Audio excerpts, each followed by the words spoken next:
సిద్దిపేట జిల్లా నాసరపుర కేంద్రంలోని బ్రిడ్జ్ స్కూల్లో మాజీ మంత్రి హరీష్ రావు విద్యార్థులకు నిత్యావసర సరుకులు పంపిణీ చేశారు. యూత్ యువజన సంఘాలు డిసెంబర్ 31న దావతులు చేసుకోకుండా హాస్టల్స్ ను దత్తత తీసుకుని సేవ చేయాలని పిలుపునిచ్చారు. ఇదేనా గ్రీన్ ఛాలెంజ్? జీతం అడగొచ్చు కానీ మెస్ బిల్లులు మాత్రం ఆగవు అన్న సీఎం మాట ఏమైందని ప్రశ్నించారు. ముఖ్యమంత్రి మాటలు కోటలు దాటుతున్నాయి, చేతులు గడప దాటడం లేదని ఎద్దేవా చేశారు.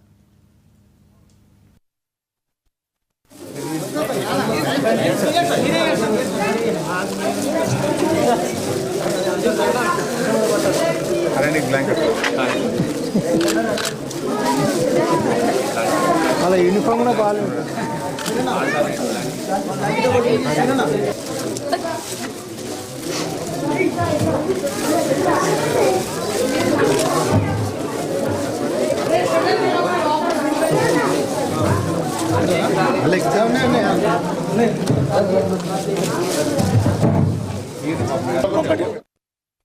మరి ఇప్పుడే మనం చూసాం, ఇప్పటికీ 4 నెలల మెస్ బిల్లులు పెండింగ్ లో ఉన్నాయి. 4 నెలలు పెండింగ్ లో ఉండడం ఏంటి? మొన్ననే ముఖ్యమంత్రి గారు అసెంబ్లీలో ఏమన్నారు? ముఖ్యమంత్రి గారు అసలు గ్రీన్ ఛానల్ పెట్టినా ఈ రాష్ట్రంలో ₹1 బిల్లు పెండింగ్ లేదు అన్నాడు.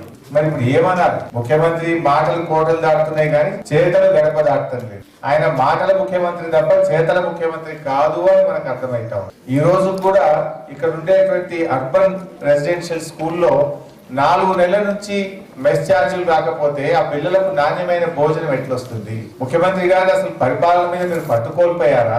పరిపాలన మీద మీకు ఇంకా పట్టు రాలేదా? ఎందుకు మీరు ఫెయిల్ అవుతున్నారు? అసెంబ్లీలో చెప్పిన దానికి అమలుకు దిక్కు లేకపోతే నీ మాటను ప్రజలు ఎట్లా నమ్మాలి? ఇప్పటికే బాండ్ పేపర్ మీద రాసిచ్చిన 6 గ్యారెంటీలు ఉత్తయ్య అయిపోయినాయి. బాండ్ పేపర్ మీద ఇచ్చిన 6 గ్యారెంటీలకు అతి లేదు, గతి లేదు. మహాలక్ష్మి 2500 వచ్చింది లేదు, వృద్ధులకు 4000 పెన్షన్ వచ్చింది లేదు, తులం బంగారం వచ్చింది లేదు.